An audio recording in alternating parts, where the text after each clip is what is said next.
It's a really long haul. No, I've never heard a haul that long before. But that bone ain't moving. Thank you.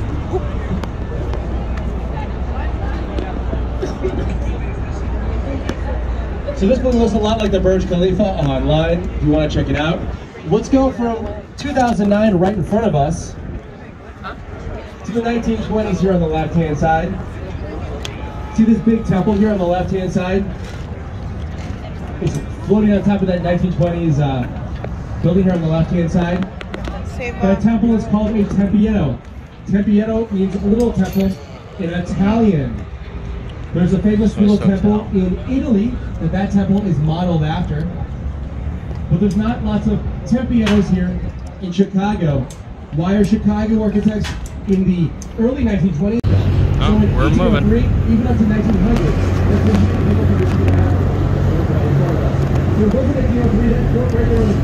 Songland. That fort looked right and set right on Lake Michigan. So that's what the fort saw to the east behind us, Lake Michigan. To the west behind the fort looking to the prairie and the frontier. Fort Dearborn was the most western American military presence in 1803. So that's as far as the frontier, as far as the federal government went towards the frontier in 1803. There was some metal on the sidewalk right there, noting the exact corner of the old first Fort Dearborn from 1803. So wet. That corner. Fort Dearborn is what the first red star on the Chicago flag stands for. So that building is the London Guarantee Building, an old 1920s office building that was originally an insurance company, was built in the middle 20s. This is the Michigan Avenue Bridge. We're going under a very old bridge, over 100 years old. 2 levels. If you want to walk down the lower level, you can do that later on. First double-decker bridge in the world down here. When we come out from under this bridge, we'll talk about the building here on the left-hand side. See that big dome here on the left-hand side? There's more of those little temples, more Tempiettos to check out. Each corner has a little temple. Those temples originally housed the water storage for fire suppression. Wow, that's up my alley. The Jewelers Building, another 1920s European revivalist or neoclassical, European-driven style of design. Was built in the 20s, 1926, was built to be a high-tech office building for jewelers. A car elevator brought the jewels and car, all up to the jeweler's floor. So a jeweler could drive his or her car right into the building, take the car elevator up, and drive right out into the office space. The car elevator functioned from 1926 until 1941. In the 1940s, cars got way too big. Got the janitors union to fund this building. The janitors union made that big box to the right. That's the old janitors union headquarters they built as part of this campus. Today, a hotel. The janitors union CEO was a very forward-looking CEO, and he wanted to build a residential structure where working Chicagoans could walk to their jobs in the Loop, but not pay a lot of money. Remember, all industrial to the right, no residential at all, so you couldn't walk to work. So Bertrand Goldberg built this building so he could walk to work. Because there's nothing around here, just office or industrial, he had to include everything a tenant would need. This is a city within a city. It has all of the services a tenant would need. So this building has a marina at the base, steakhouse on the right, a closed down bar on the left. Extra car parking right there, that's the old janitors union building to the back. It also has the House of Blues, an old theater they built as part of this campus. This building was very successful when built in '68. It was fully leased upon completion. It still garners the highest rental rate of any building in Chicago today on a square foot basis. The building costs about $3.50 per square foot, even though the units are very small, but you get a great view of a lot of amenities. Try your eyes up to the top of this shiny building here on the left-hand side. See those little temples? On each side of that building at the top. 77 West Wacker. The building has a Greek temple base. You see those little temple shapes at the bottom. The building also has a bottom, middle, and top, also called a base, shaft, and capital, as part of that classic Greek temple shape. The lobby is also Greek temple themed. There's a Greek word inside the lobby, so it's an office building masquerading as a Greek temple. 1992. Riverwalk here to our left-hand side. There are 6 areas of the Riverwalk. Each has their own theme. It's a big party scene here along the river in the evening, so feel free to walk down here after the tour. You can just walk across Michigan Avenue Bridge and hang out across the river. And there's a beer garden across from where our dock is. There's lots of bars and such along the river. Great place to watch the boats come and go after our tour as it cools down a little bit.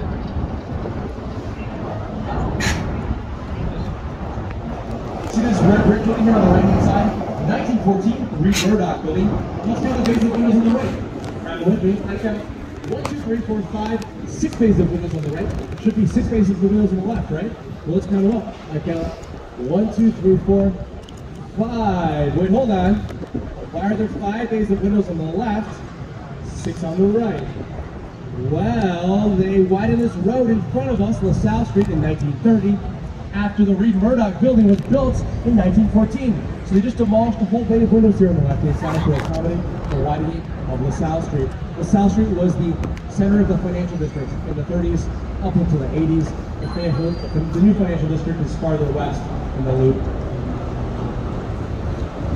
The first skyscraper in world history was built in Chicago in 1885. All tall buildings in Chicago or anywhere else in the 1880s and 1890s look like this red brick structure here on the left-hand side, on the right-hand side. Chicago School of Psychology, 1914. The building is an example of the first Chicago School of Architecture. This is the style of all tall buildings in the 1880s, 1890s, what all early tall buildings look like. The mantra of the first Chicago school is that form follows function. A building should be designed, in their view, should reflect its use. This was a tea and coffee warehouse when built in 1914. The first Chicago school style is very simple. We'll go from the 1910s on the right to the 1920s here on the right. See this gray building here on the right? Merchandise Mart, when built in 1930, was the largest building in the world by square feet, and held that title until the Pentagon was constructed. It's an example of a style of architecture popular in the late 1920s, called the style of Art Deco. This building has 3 elements of Art Deco that we'll see over and over again today. See these soaring vertical lines? Those soaring vertical lines draw your eye up. Those lines trick your eye into believing the building is taller than it is.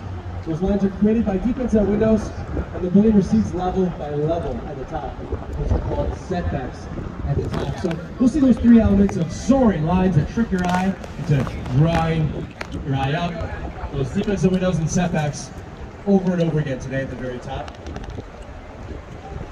Love that breeze. You on the right tour today, old. So you got a whole smorgasbord of buildings right here. This building to the right actually is brand new. Salesforce Tower opened up 2 weeks ago. So the most recent addition to Chicago skyline. This was the only tall building built in Chicago. That was being built. So this is likely the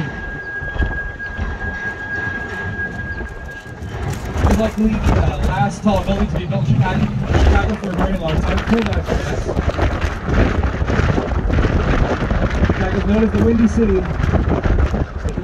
Not actually because of the reason we'll talk about later on. You see a red brick building here on the right-hand side. That red brick building on the right is Fulton House. See that red brick building? 1893, oldest building we'll talk about on this tour. Fulton House was a cold storage facility, a big freezer. Its job was to freeze meat. They would bring meat up the river, freeze it right in that building, and that frozen meat would then get packed on the trains, sent across America. That's how much of America got its meat for a very long time. I'm going to take some photos. I think it looks especially nice right now because we're getting sun showers. Appears to be affecting the lighting. The colors look super bright right now. Great photo. And you're seeing that sun as the sun goes down. See this Y-shaped building here on the right-hand side? Why does that Y-shaped building look like a Y? Why? Well, I'm not going to tell you. Why? I'll tell you. There's a same train line runs right behind that building. It's all train land. Nothing was ever built here on this land until this building was built. So you can't move the train. The building is hemmed in from the back by the train. The building is hemmed in from the front by a 30-foot city required setback rule. Per City of Chicago ordinance have to have your building 30 feet away from the river's edge. The 8th floor becomes the first floor. The base of this building is only 39 feet wide, which is 39 feet is about twice the width of our road. Now, to our top right is a great view of a bunch of fun people having a good time on this side. Take that forward to our top right. Now, how does it get this narrow and this tall standing on the right?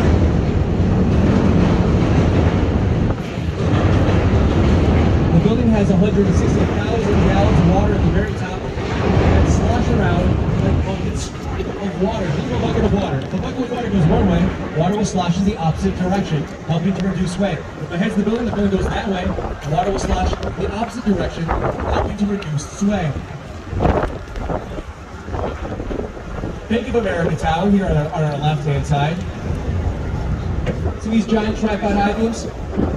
This building is subject to the same 30-foot setback rule we talked about before. In 1998, the city enacted that ordinance and says you have to have your building 30 feet away from the river to create a riverwalk.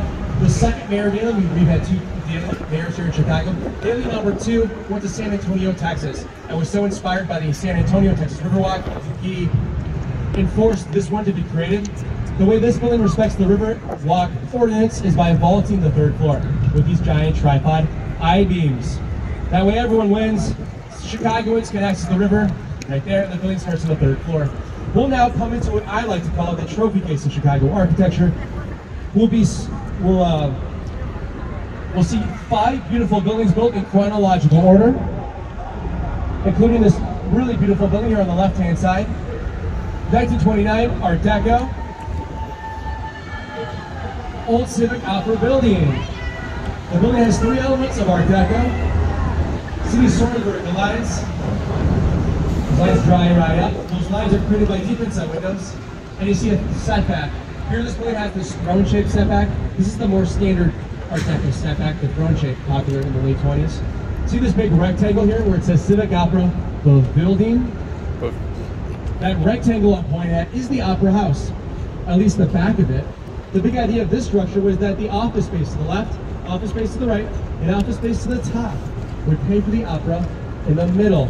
Pretty good idea, right? Self-supporting opera. You're not going to have to cold call and beg anyone for money with this opera. What could possibly ever go wrong?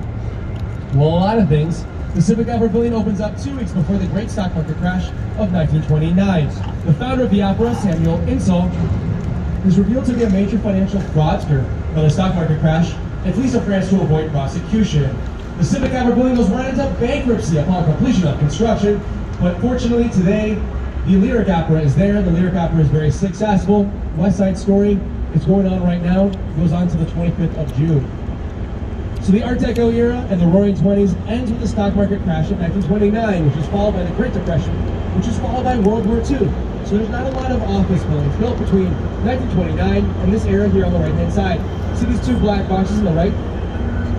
Gateway 1 and Gateway 2. This is what a commercial office building looks like in the 1960s, after a 30-year pause in commercial office construction in Chicago or anywhere else in the United States. These buildings have this block steel and glass. These are called black boxes, or examples of black box modernism.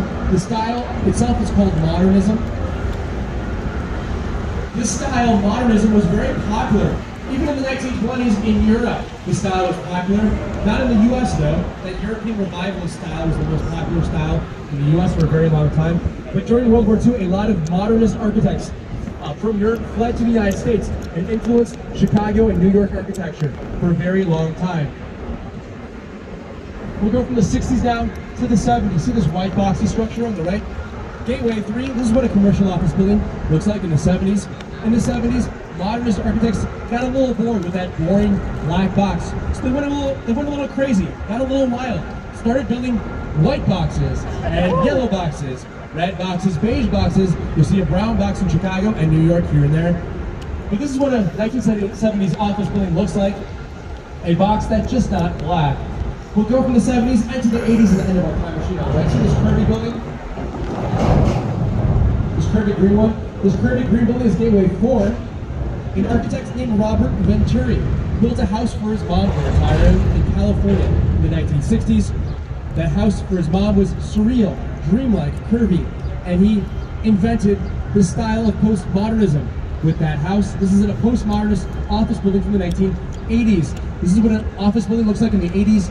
The buildings are very curvy, surreal, weird, reflective. That Greek temple masquerading with that Greek temple office building, that's another example of postmodernism, surreal, curvy. The Harry's River Cottages, also an example of postmodernism, that those little river cottages that had sails and masts. I'm a huge Batman fan myself. Seen The Dark Knight? Yeah. Opening scene of The Dark Knight, Joker and his goons zip line onto the top of Gotham Bank, which is on our right-hand side. It's the Old Main Post Office. Joker and his goons zip line from the Green Building, which is the opening shot of the film, onto the top of Gotham Bank. The Joker exits Gotham Bank in a yellow school bus going the wrong way down Van Buren Street. So if you're a huge fan of that movie, The Dark Knight, you can enter that lobby Monday through Friday, 9 to 5. They have a food court inside. You can check out where that opening scene of The Dark Knight was filmed. Watch that opening scene of The Dark Knight on YouTube if you haven't seen it after our tour.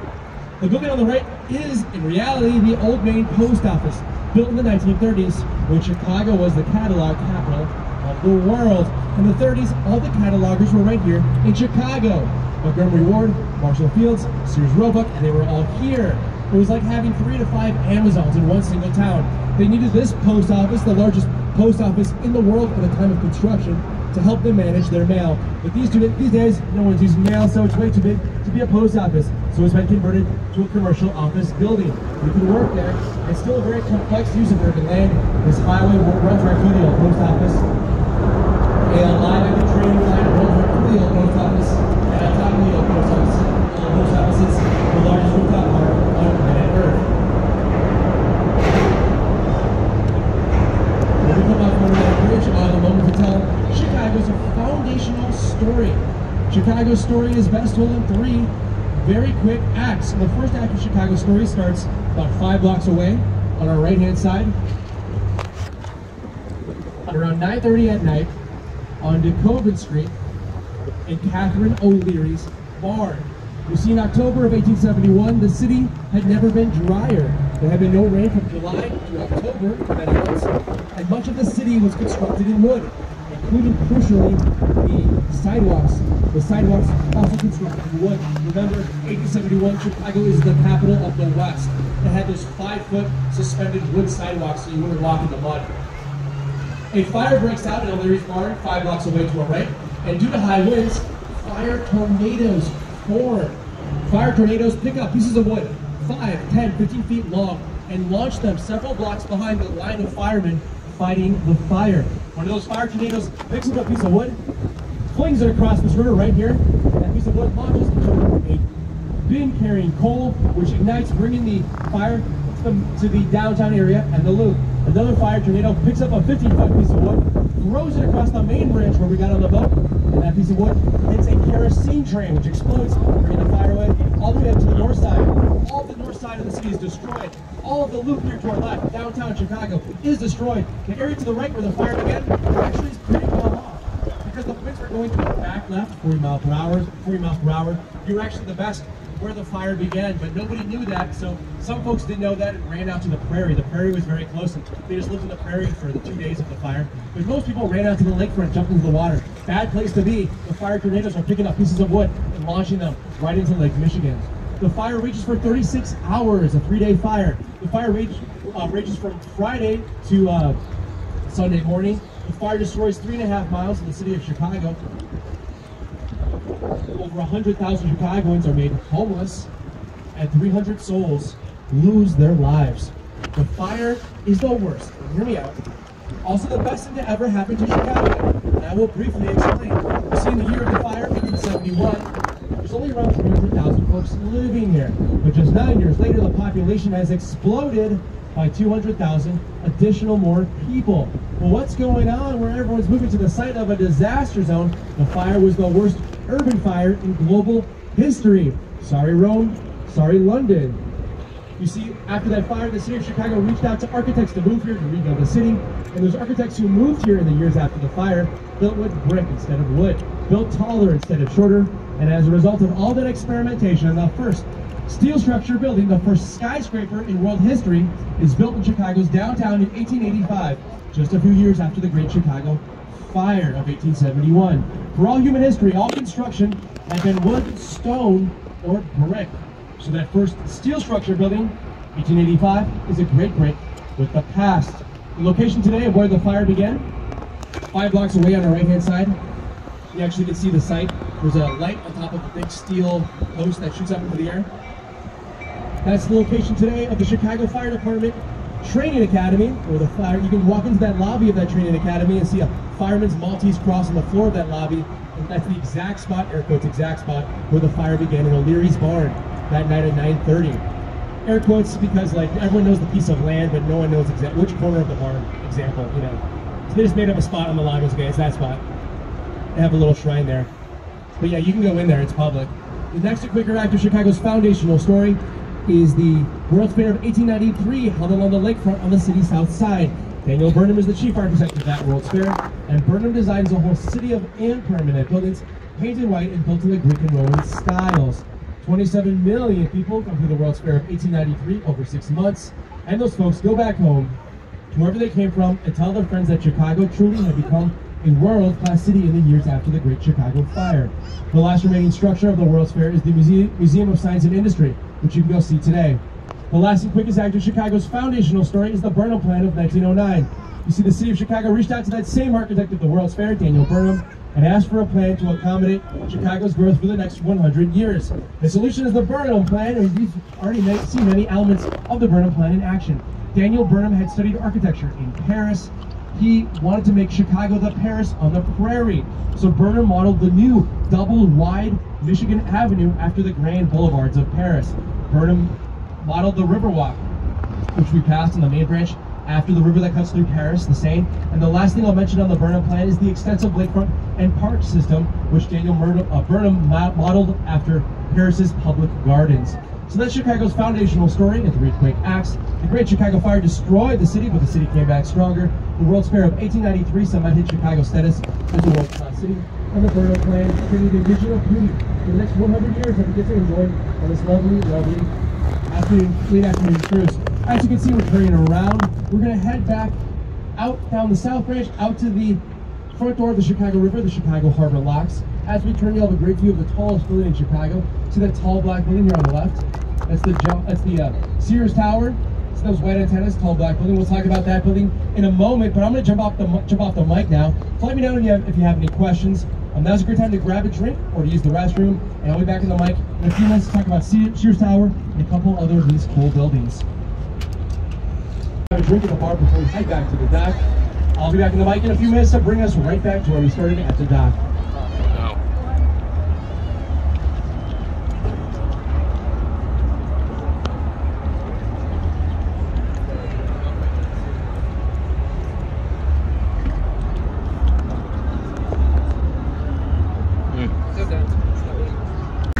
Good night. Woo.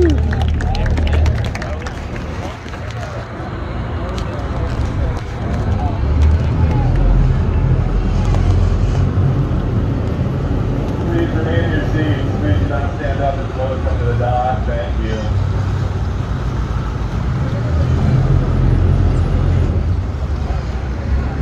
Woo. What's up?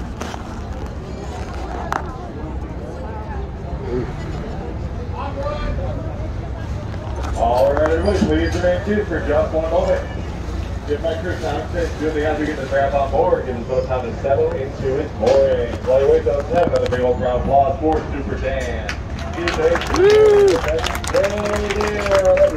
I'll take up the rest of you with 3 persons, bags, cameras, everything on board. Ramp is now in place. You are free to stand in next to that. Just watch and step on that ramp. Super Dan will be waiting to the top of the stairs to answer any questions you have about the Super City, its history, and its architecture.